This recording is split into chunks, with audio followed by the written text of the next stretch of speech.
Let me grab a pen and paper just in case I can think of something hilarious while you're talking. Hold on a minute. Unlikely.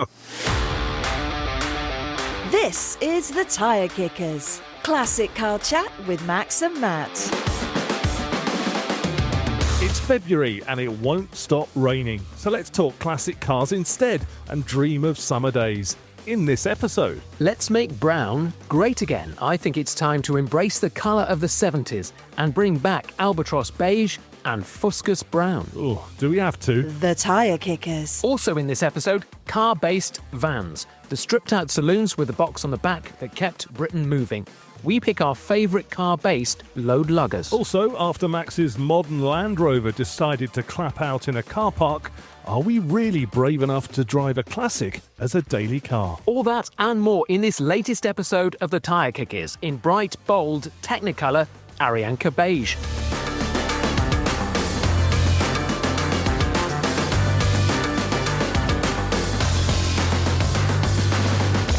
So I like brown cars, especially brown cars from the 1970s. Now, sports cars are red, vans are white, but in the 70s, when you didn't want to be too flash with your new mid-size saloon, brown was a colour many people picked to blend in and not upset the neighbours with your flash new wheels. I think you might be on your own here. I mean, I drive a brown classic car, but I'm not really a fan, Max. I mean, I don't think it's a great colour, and I didn't go out looking for one. I mean, especially when you think about classic cars, you can pick like bright primary colours you just can't get these days instead. The car sort of found me. I would have preferred like a red or something bright. And I've got to be honest, it doesn't turn heads like a bright red car Yeah, would. but there's too many red sports cars out there, including me. I think your brown is a really cool colour because it's period, it looks right, and it's different, isn't it? That's the problem. It's, there's so many cars in the same colours. I think the brown, particularly on a classic, at the moment looks really good. It does look good in the sun when it's clean, a bit like a black car. But I've noticed when I park it in car parks, that it obviously is different because it's small and it actually fits the space in a car park, which most cars don't, do they?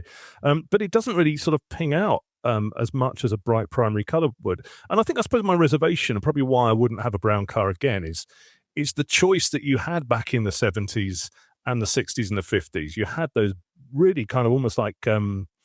there were guitar colours. Well, Fender guitar colours were from classic cars, weren't they? From cars back in the day. And you just don't have that now. In a sea of mediocrity and greys and sort of blacks and that we have now with daily cars, having a brown classic car, I don't know if it just pings out enough. Oh, I think it does. I mean, particularly if you're looking at a car park now, a modern supermarket car park, there's greys and there's blacks and there's silvers. And actually a brown is probably, one or two cars. So you're really going to stand out from it, particularly in a classic. And it's one of those colours, I think, that suits some cars. Some cars were designed for this. Modern cars are so unrelentingly boring with their colour choices. Everybody's worried about the resale value. Well, it's just grey then, isn't it? You just buy grey after grey car. And that's so dull. I mean, there's some numbers I looked up earlier. In the UK, there's 9 million white cars, 8 million black cars, and 7 million grey cars.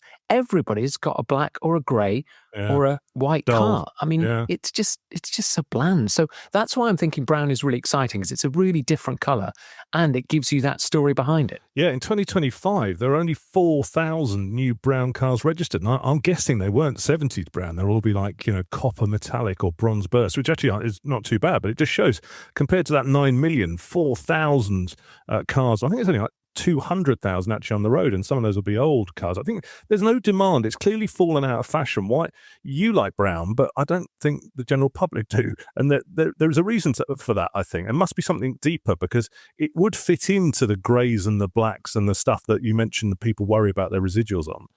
I just think it was, you see a brown car and you think it's old, don't you? Not necessarily old. I think it's just different. I mean, it just fits really well. Your Stag looks really good in brown. Now, admittedly, yours isn't the russet brown of the factory colour. What exact colour is yours? Mine is actually a Porsche copper metallic. Okay.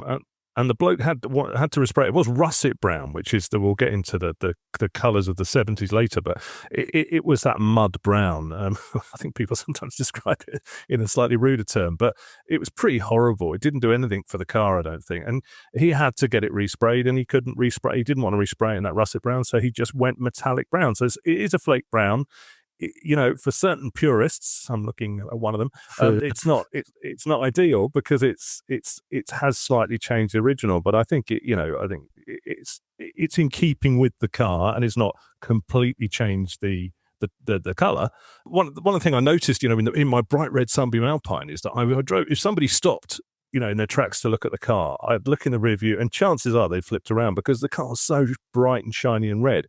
In the Stag, you don't get that many people stopping in their tracks. I've got to say, which is weird because I always stop in my tracks when I hear a V8 or see a Stag. But it doesn't flip people's head round quite so much. And I think if I was in a bright yellow Mimosa yellow or a bright blue or a bright like pimento red or something, that's enough to catch your eye because, and you make the point, exactly right. Cars are so dull. The palette of cars, modern cars, is so grey and boring that anything that's bright does stand out. Okay, well, I'm going to throw at you some cars which I think really suit the colour brown and which might trigger a national renaissance in the brown colour. Now, this is like, to be honest, a suicide mission because you hate this car and you hate this colour and it's a triple brown overdose. But here goes anyway. If you look on your screen now, this is a gorgeous Rover P6, Rover 3500S. So it's in the brown colour outside. I think that's Mexico brown. It's got a brown vinyl roof. And inside, if you go to like picture 5, you'll see a beige browny interior. Triple brown. Can't get any better. Now, if you put aside your hatred of these Rover P6s, I think that really suits the brown colour. You used the G word there. The G word I would use for this is pretty grim. Although actually, it looks more green brown actually. If we're talking about G's, and inside the interior is actually all right. I don't mind the interior because you can't see the outside. That's why. But you've gone for the V8 one, which is the V8 manual, not just the V8, the V8 3500S. And it makes it a little bit more, a bit more attractive, doesn't it, than the run of the mill one? But yeah, I mean, it is period. It does suit the car because the car, as we've talked about in the past, is pretty boring. So it does suit the car. It is of the period. It is of the time. I don't think people would be walking past that going, I must take a picture of that because I want my next car in that colour. But it is period. It's got the brown vinyl roof. It does look right as the car. It's just not doing it for me. See, I've got a story about one of these. When I was growing up in the 1970s, on our street, we had a family called the Foxes, and Mr. Fox was the manager of Woolworths in the town. And that was quite a prestigious job in the 70s. And if you were a shop manager, you were kind of like the elite. I think this fitted in perfectly because it was a Rover, so it said, I've arrived, although it was a 2000 TC, I think, not the 3500. It was a Rover that said, I've arrived, I'm something, I'm important, but at the same time, it wasn't a bright red Rover that was saying, I'm a bit too flash. It was a subtle Mexico brown with the tan leather interior, a bit like this one, and the vinyl roof. It kind of said, I've arrived, but not in your face. It was kind of a bit of an old money statement rather than being too flash. And I think that's one of the things about brown is it actually tones the car down a bit. You can really admire the car and admire what kind of car it is and say that's a great car, but it's not like, this is my new car. It's actually brown saying, yeah, it's a great car, but I'm just a bit restrained. I'm not too in your face and flash about it. Or the other word for that, boring. Let's move on to this one you've picked because you're trying to make an argument, build a case here that brown 70s cars are great, but you've picked this next one. It's a 72 Escort, but I've got to say it, and I hate to use your catchphrase, that's not the original colour. No, it isn't. And it's I actually found it really difficult to find some brown cars. I thought of this idea in the week and I thought, great, there'll be loads of brown cars around. And actually, for some reason, there isn't. So that might be telling a story. Funny that. But this isn't the original colour, but it is close to the original kind of Ford browns. This is a Mark I Escort, isn't it? And it really does suit brown. It's a four-door, so it's a kind of like a nice family car.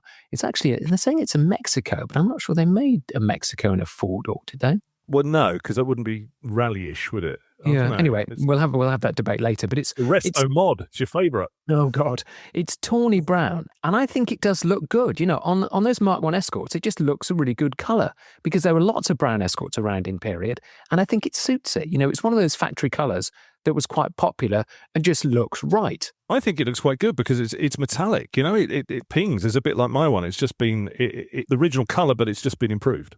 It's not the original colour, but you know what I mean. Yeah, the original colour, but better, but it still suits it, doesn't it? You know, that looks good on an Escort, I think, that kind of brown.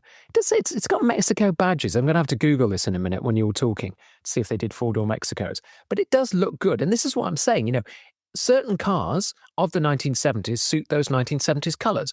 And that Rover P6 is one, and this Mark I Escort is another one.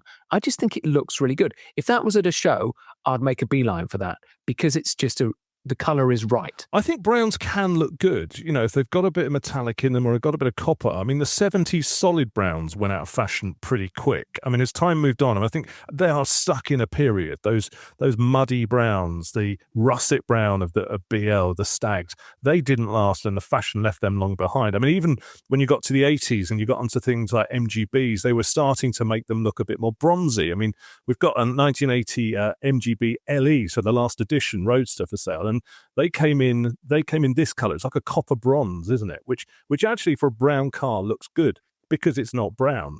It's bronze. It's brownish. You know, my brown is now going to have to cover every kind of colour in the brown spectrum because otherwise I'll lose this argument. But I'm going to say that is a brown as well. It is copper browns is a brown. Yeah, but it's much more modern. It's a more modern brown. I mean, if they'd have done that russet brown, those LEs wouldn't have sold at all, would they? Because people just wouldn't have. There's something psychological about the mud brown, solid brown of the 70s that people just didn't want to be associated with it because it literally just came and went, didn't it? In a flash, probably lasted 5-6 years, probably maybe 10 the tops. I'm going to say it lasted a bit long. Can we just go back to the Escort because I've just Googled while you were chatting. I think they did make a four-door Mexico, but it was quite rare. And actually, just on this point, and I spotted this Mark I Ford Escort four-door Mexico tawny brown. Is £49,000. What? It's hell. Crazy money, this, isn't it? But also, if it's rare, that's when you don't mess with the colour. You've got to paint it exactly like it says on the sheet because your value will be affected. But obviously, you know, you're very keep it of the period, keep it original, and I'm very you can do sympathetic upgrades. And I like this colour on this Ford Escort. It's really nice. But I've got to say, if it's a heritage car, you've got to leave alone, haven't you? Let's go back to the MG, though, because you've got a point about that MG, because it was a kind of like a brown plus, you know, that kind of copper colour. But actually, look at the seats. They're in that classic MGB deck chair material, which is classically brown stripes. And that still looks really good, doesn't it? You know, in period, they were fantastic colours. And I really do like those. I mean, you could say that's slightly orange, I suppose, if you're being picky, those seats. You could say the seats were orange, but that was standard, wasn't it? But it's still kind of like brownish. It had brown stripes, didn't it, down the middle? So that it all looked in that kind of brown period. And I think they look really good, these MGBs, in that kind of like copper bronze. They do, but by 1980, brown was looking really old and dated. And I think that this is a nub of it that we need to kind of get into. Why didn't boring brown survived the 70s? Why did by the 80s? Well, it's just fashion, isn't it? You know, fashions change, and because the brown was so linked to the 1970s, when people burst into the 1980s, they wanted the bigger, bolder red colours. You know, look at the colours on Golf GTIs. That was reds and blacks and stuff. It was a lot brighter because brown was seen to be, I don't know, associated with the 1970s. I mean, it's a bit like flares, isn't it? You know, flares have come back at least 3 times since the 70s, and I think brown will come back. It just needs a bit of a shove by you to go out and buy a new car in brown. Well, some would say you've been wearing your flares all the way through, so it's not really changed. I've just done them while you were yapping on about flares. I've just Googled brown Cortina because I was sort of thinking as I was saying that it didn't last the 70s. It did, because you saw Cortinas. They were 70s ones, which I'm looking here. Cortinas were always in brown, but I think they were a hangover from the 70s. I'm looking 78 S-Reg.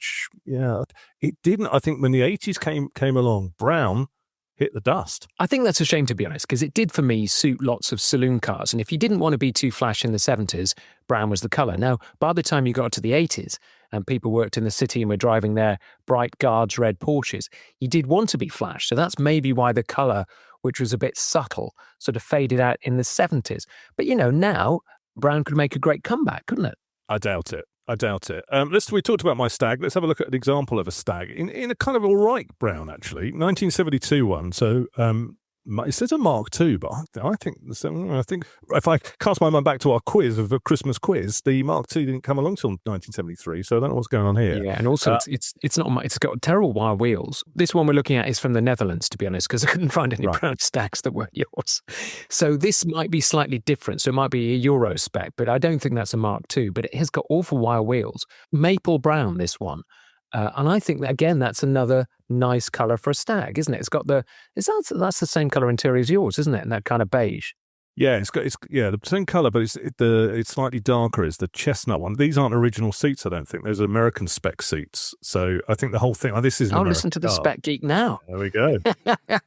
Who's turning nerdy? It's okay, but I would still prefer one of these in a primary colour, I've got to say. But this one sort of looks all right. I think the interior is sort of matches exterior, and the brown's dark enough to kind of look okay. It looks okay. I'm damning it with faint praise. For me, that equally stands up to a blue one or a red one, or even one of those bright yellows, because it just looks right, doesn't it? Because they came in that colour in period, and now they're still in that colour. And I think changing it changes the story of the car, to be honest, because I think that's part of the Stag story, isn't it? Like brown Cortinas, like brown Rovers and brown Escorts. These were cars that were brown in period and still look good now. Yeah, I'll go back to the thing. It doesn't turn heads as good as primary colours. And, talking of primary colours, what the hell is this? You've got some sort of colour chart going up. Look at this. I've dug this out, a paint code chart from British Leyland from 1968 to 1969. Austin Healey, MG Morris, Riley and Woolsey. On the top row, you could have Fuscus Brown. I've never heard of that before. Then you could have Fawn Brown, bracket Sable. And then Albatross Beige, Armadillo Beige. This is like a Farrow & Ball catalogue, isn't it? Ridiculous name like Sparrow Fart. Then you could have Sable, Peat, and Maroon. So it wasn't just brown. You could have loads and loads of fantastic deep brown colours. That's why the choices were quite good, I think, because you had a lot of choice in your browns and you could make your car look different. But again, it wasn't in your face. It's not flashy and showy. I don't think I'll have another brown car. I don't think brown cars are going to come back. I'm sorry, but I think it's just one of those things that's going to be left as a sort of a sad thing from the 70s. I feel that's a bit of a no then in that case. Is that a no, or can it be argued round to a maybe or a definite yes? I think it's a no from me. Well, it's episode 49 of The Tyre Kickers, the nearly award-winning podcast that talks about brown paint. That's maybe why we didn't win. That is related to classic cars, though, that colour, granted. And we don't usually, do we, Max, talk about modern cars here because, well, as we've just sort of mentioned, they're a bit dull. They start, they stop, they do thousands of miles without any hint of trouble. A bit like your Land Rover Defender, your modern one, Max. That's trouble-free, isn't it? Yeah, not quite, to be honest. I put a post on this week that I said that this modern car has let me down more times now over the same kind of like time period than my old 1966 Porsche 912, which was a kind of bit of a project car. So this car, it's a 2021 Defender 90, has had 5 breakdowns in less than 5 years. And you know, I'm getting to the feeling that it might be the end of me in this car. I really love it. I love driving it. I love the look of it. But I just can't keep putting it on a tow truck and then getting it back and thinking, oh, well, it's all right now, isn't it? Because it just isn't. It's had so many problems. And this was the latest one. Basically, I took it on that really tough Land Rover extreme off-roading course, which is called Waitrose Car Park. And I drove it to the Waitrose Car Park and parked it. And literally, I could smell something a bit funny. It smelled a bit like kind of like burning oil. That's your age. Yeah, exactly. It wasn't me for a change. It was the car. But I could smell burning on. I think that's a bit odd, isn't it? Then suddenly the oil light came on. So I thought, I'll do what you normally do, turn it off. Turn it off as quick as possible. Pop the bonnet. And then I opened the bonnet by getting out of the driver's side and walking around. I'm thinking, it's not raining, but it looks really wet. And basically, it's got 8.8 litres of oil in that car's engine. And it exploded out at high pressure all along the side of the car, all through the engine bay, and the remainder had dropped on the poor Waitrose car park, soaking it in oil. I put a picture on Instagram, and you can just see a puddle of death underneath the car. So basically, in about 2 or 3 seconds flat, it had dumped all its oil. It was annoying because I rang up Land Rover Assist and said, it's dumped all its oil. Can you send a tow truck? And they said, oh no, we can't send a tow truck until we've had an engineer assess it. And I said, well, you don't need an engineer to assess it because it hasn't got any oil in the engine. So it's not going anywhere. You can't drive it anywhere. Send a tow truck. No, you've got to wait for an engineer. So I sat there for 4 hours waiting for an engineer. And I'm not kidding. I know this man quite well. He's called Andy because he's been to all 4 other breakdowns of this particular Defender. He covers my area. So we pulled up in his van. Oh, Andy, how are you? He put the bonnet and said, oh, you'll need a tow truck. Yes, Hello I know I'll again. need a tow truck because he's got no oil in it. So I had to wait another 2 hours for the tow truck. But basically, this is the kind of thing that's just getting to me because 5th time now it's been trailered away. It's a modern car. And I think partly modern cars, they've got so many different components from so many different makers that they're only as good as their, 10p component that's holding all the oil in. And that's given up. For Land Rover nerds, this is quite a common problem. It was the auxiliary belt tensioner that basically chopped off a bit of the engine and let all the oil out. That's so it's a way crazy. being It's fixed. crazy. And it's just one of those things that I'm thinking, this is now less reliable than even the most unreliable classic car I had, which was my Queen of the Hard Shoulder Porsche 1966 912.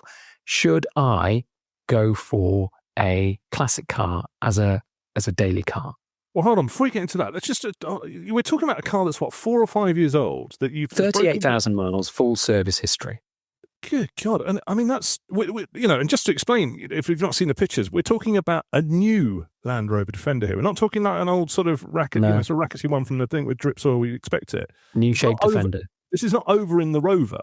This is just Rover in Waitrose car park. But it's just literally, if you see the pictures, go on our Instagram at the Tyre Kickers UK, and you can see it's dumped what looks like fresh oil, actually, Max, if you just had it serviced. It has just been serviced. Yeah, it's done 1,000 miles since its last service. How much is that oil? That's probably about 150 quid's Got worth to of be oil. 150 quid, isn't it? And also, this crazy. auxiliary belt tensioner has been replaced now 4 times. So I've had 4 different tensioners, and the last one came along. Andy fitted it and said, "Oh yeah, this is an upgraded part, so this will be a lot better." And what this one hasn't done is squeaked at all, because the last one's always squeaked, but this one just spectacularly gave up and took the engine with it. So it's not really much of an upgraded part. It's more of a grenade, really. See, if you were driving an old Defender or an old Series Land Rover, you'd kind of take this on the chin, wouldn't you? Because it'd be you kind of sort of expect something to go wrong, don't you? But the whole point of buying a new one is that you put the key in and you go, don't you? As long as you service it and look after it, it shouldn't give you any grief. I mean, if I was being kind, I would say maybe you had a Friday afternoon car, but it seems there seem to be electrical problems or, breakdowns. Well, I've had electrical problems as well, actually, because it leaked so badly when I first had it. It had about 2 or 3 inches of water inside, which soaked the computer, which is under the passenger seat, I think. So it's had complete new wiring and a new computer.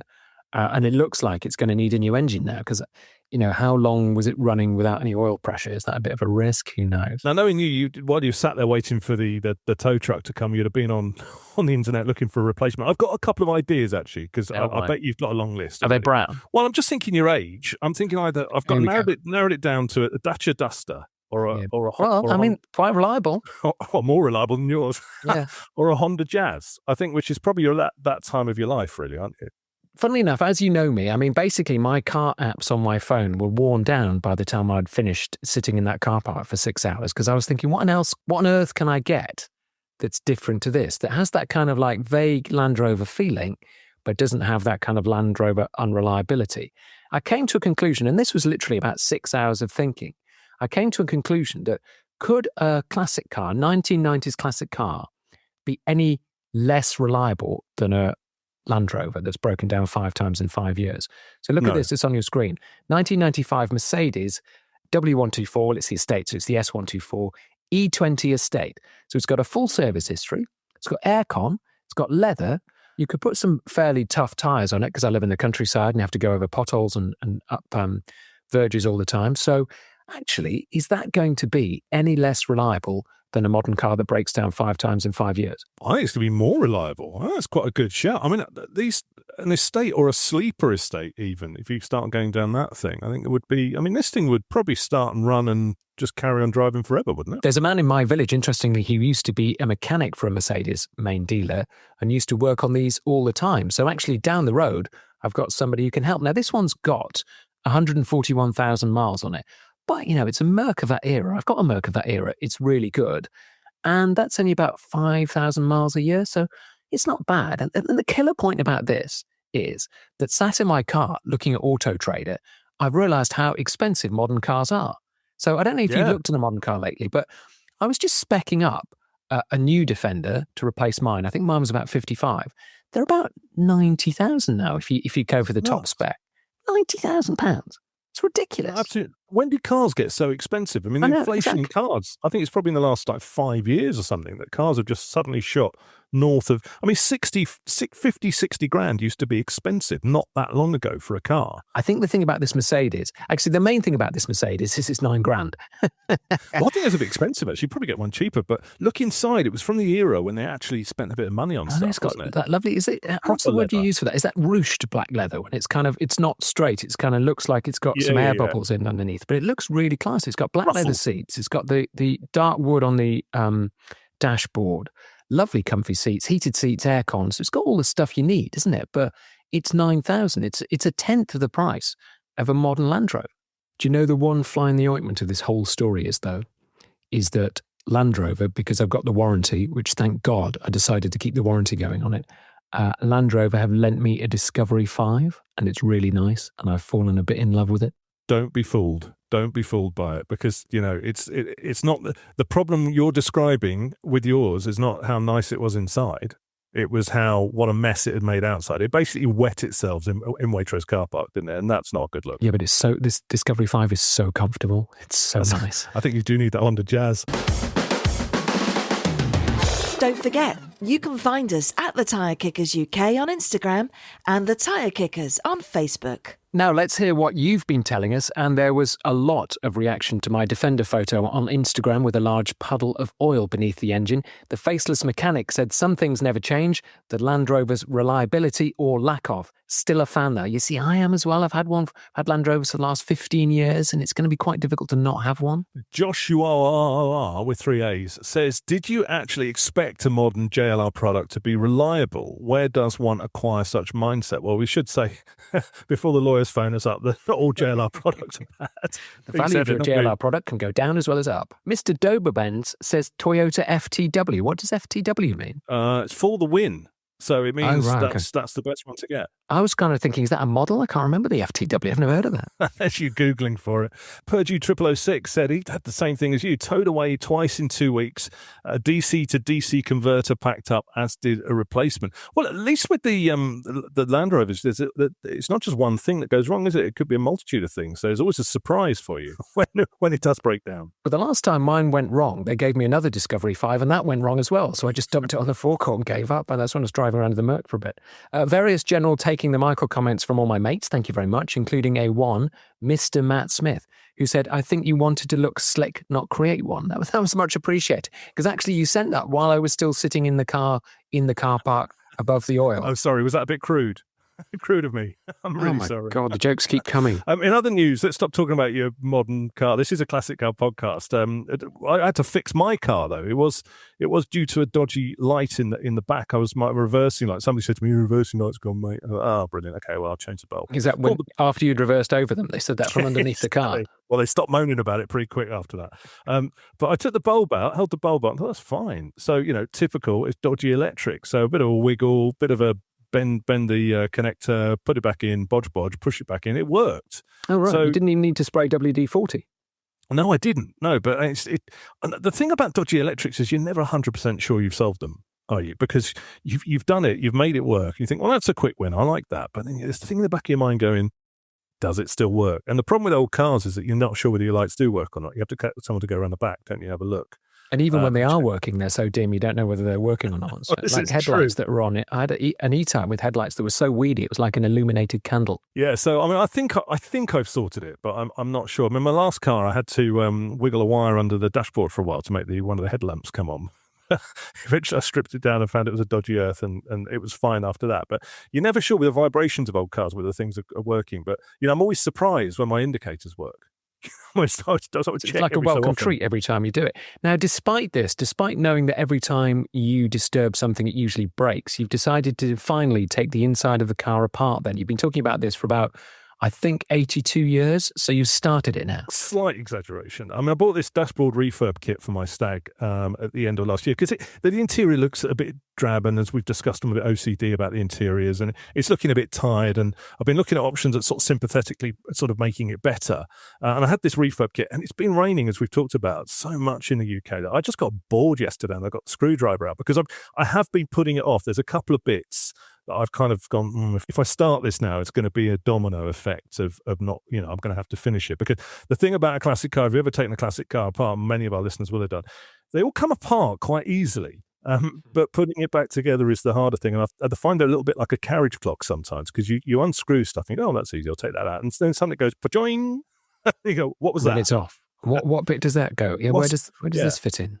I mean, I've just been trying to work out. There's a bracket that pinged off as I took one of the vents out that didn't logically look like it went back in, and I've sort of stood there scratching my head for 10 minutes trying to work out how it went back in.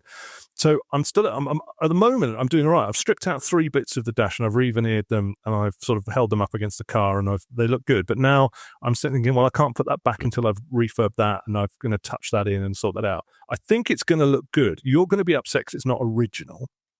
But the original interior of a Triumph Stag is pretty shocking, to be honest.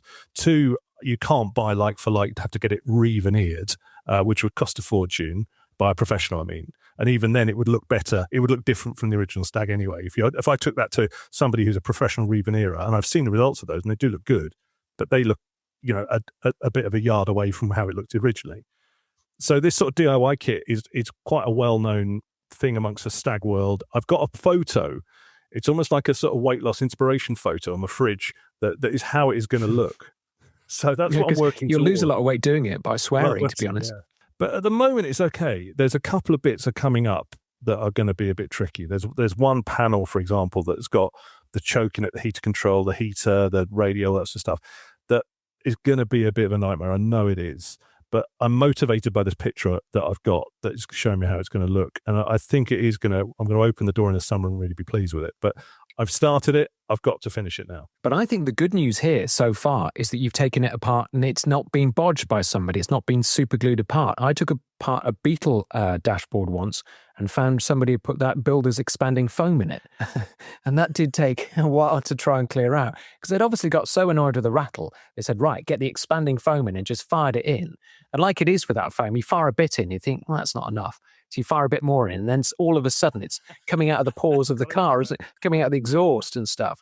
So I think the good news is that somebody has done it before relatively well, because otherwise you're fixing somebody else's super glued bodges. Yeah, I mean, the last car I took apart, when I took apart my Sunbeam Alpine to do the dash, there was a bit of trim, which I later found out to be a very difficult, elusive bit of trim to find, which was a little bit trim that went around the glove box, which somebody kind of masticed in with black and then sort of smoothed it with a palette knife. So when I took it apart, it was 2 bits instead of 1 bit.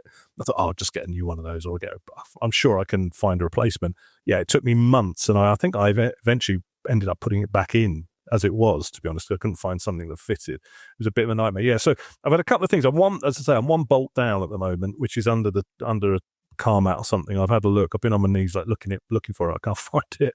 But I'm going to clean everything. I've got a plan. I mean, this is how sad it is. I sat last night in bed on the iPad ordering bits off eBay to clean things up. Yeah, that's pretty sad, to be honest. That is pretty sad. But I've done it before. I know I can do it. I know the results will be worth it. And I think I am OCD about interiors, because I think when you sit and drive your classic car, you look at your interior more than anything else. And if it is nice and it's not distracting to your eye, and it looks nicely and clean and refurbed, and there's nothing ugly there that's catching your eye, I think opening that door and getting in there gives you that pleasure. So I think it is going to be worth it. It's going to take me a couple of weeks to sort out, but hopefully, fingers crossed, it should be good. Okay, episode 49. Hopefully you're still with us after we banged on about modern cars for so long. But we are talking classics, and we are talking now vans. And before every tradie drove a tranny, and I'm talking transit van here, there was a commercial crossover saloon-shaped van. Do you remember those? They seem to have died out, but there used to be loads of these car-based vans moving Britain's workers between tea breaks. Now, these days, our nation's tireless workforce can sit in transits with aircon, DAB radios, heated seats, and lots of places to put expensive coffees. The problem is they're just too comfortable. No wonder nothing gets fixed these days.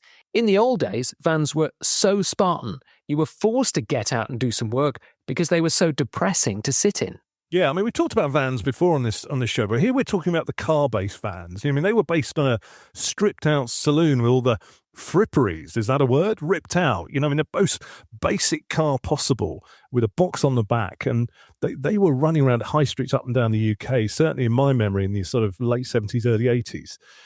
We tend to think of these things as 80s things, though, Max, but they're kind of around for years, weren't they? Yeah, if you look on your screen now, this is a 1969 Morris Minor van. Now, I remember the Morris Minor vans, because I think post office telephones used to run these, isn't it, before British Telecom? So these Minor vans were quite popular. And again, there's absolutely nothing to it. There's a Morris Minor chassis.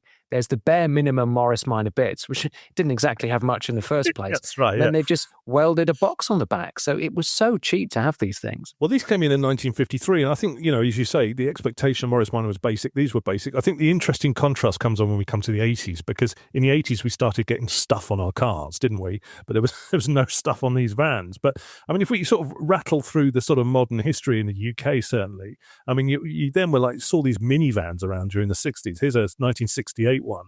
And these were a common sight. They're sort of like, if you imagine a mini traveller, but it's a panel van. And those were sign written on the back, and we saw those around. So they were sort of fairly common thing. But I think during the 70s, there was more Bedfords and Transits and things like that around, and people, expected to see those larger vans. It was only when the 80s sort of came along that I think that we started seeing the little cars and little vans around again. I mean, you mentioned the BT or GPO or whatever they were. I mean, have a look at this one. A 1982 Bedford HA, a BT van in that classic Busby yellow. Oh, wow. I'd forgotten about these. I certainly remember these got dumped in the auctions, because where I grew up, there used to be a big car auctions near us, and you'd often see these come down. You could buy these cheap as chips once they'd thrashed around fixing people's phones. But that was that was sort of an old-fashioned thing. I think the thing that piqued our interest, because we're of a certain age, are these car-based vans, because they became, that was still a van, wasn't it? I mean, but the Bedford HA was based on the Viva. I mean, that was a Vauxhall Viva underneath. It was just, okay. They just put a different kind of box on it and used the same chassis and running gear and stuff. So that was a Viva. Looking at this, though, this is a 1982 one. It doesn't look like a car equivalent in 1982, does it? It's a very old sort of hangover design. I think the ones that get interesting, and the reason that the contrast becomes more are these, like the Escort van, the Metro van, the Astromax, that sort of stuff, because you saw them, they almost like you could feel the tradies felt they were kind of driving a bit of luxury, but they weren't, because when you got in one of these things, my dad had one, he was a landscape gardener, I think he had an Astromax, or might have had an Escort one for a while, and you got in, and it was, I mean, there was POVO spec you got in a car, but these vans... And then there was the van spec. It was like sub-povvo spec. I'm just looking at an Astromax on the screen now. Wow, I mean, there's nothing to it. It's wind-up windows for start. But I mean, there's nothing to this interior, is it? There's just a blanking panel and a speedo, and that's it. Yeah, you didn't get anything. You didn't get a rev counter. You didn't get a clock. You didn't get anything. I mean, why were they like that? I guess because they were built to a price. Just built to a price, just saving money, wasn't it? And actually, this is a true story from my dad's days when he was a BL car dealer. In the 1960s, people who were hard up used to buy the vans instead of family cars and just put the kids in the back on the loose. So if you look on the screen now, there's this 1968 Austin Mini Mark II minivan. And these were packed with kids in the back, because you just loaded the kids like you'd load a kind of like a pallet full of wood and just drive around in them, because there was no seatbelt laws at the time. So you could just load the kids in the back, and lots of families were running these vans as cheap family cars just to cart the kids around it. Why was it so basic? Was it cheap, or was the expectation lower? People just didn't expect stuff like that. I mean, if you were using it for your building firm or to run your stuff around for your bakery, did it was probably a bit self-indulgent to have more stuff? I mean, cars weren't very well spec'd anyway, were they? And I'm guessing, like most, company vans, even now, they'll just get wrecked after 2 years by employees who don't really care because it's the boss's van, isn't it? So it was just simple to fix, simple to buy, and probably simple to replace when somebody just loaded them with too much stuff or too many kids in the back. But looking at the equivalent now, I mean, I'm looking at a Transit Connect, which is sort of mid-sized van, comes with reversing camera, CarPlay, aircon, Electric Yeah, but windows. this is exactly the point. It's too nice in there. People aren't going to get out and do their job and fix a pothole. They're going to sit in their lovely van and play with the electric windows and listen to the DAB radio. And they're too nice. That's the problem with these vans.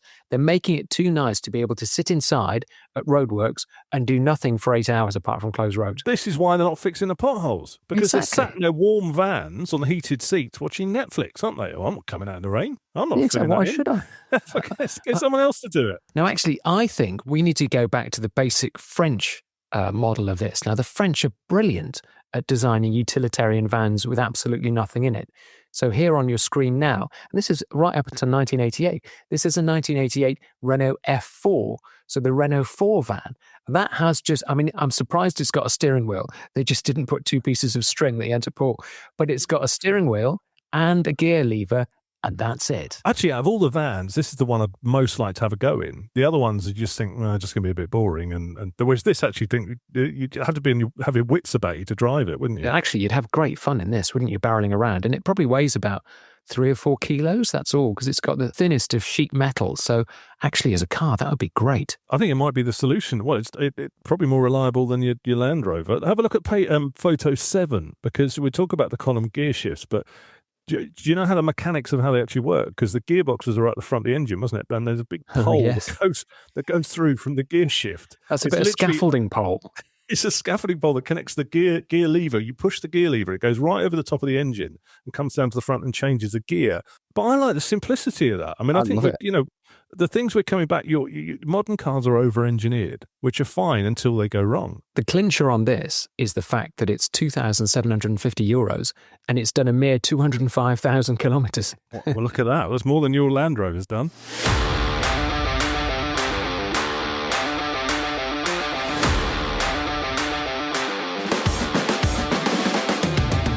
So while we go and fix potholes out of the back of an Astromax, you've done really well and got to the end of another edition of the Tyre Kickers. But there's more. The next episode marks 50 studio episodes of this nonsense, and we're celebrating by having a decade off. What, like a 10-year holiday? Yeah, you wish. No, our greatest debate so far. We'll see. What was the best? Has there been a good debate so far? No, it's a low bar. What was the best decade for classic cars? Was it the 50s, 60s, 70s, 80s, or even the 90s? Which decade produced the finest classic cars? That's easy. A 1970s brown Rover P6 with brown interior and brown vinyl roof. Now that's a short episode because I've just won. We'll see. See you next time on the Tyre Kickers. Bye. Bye.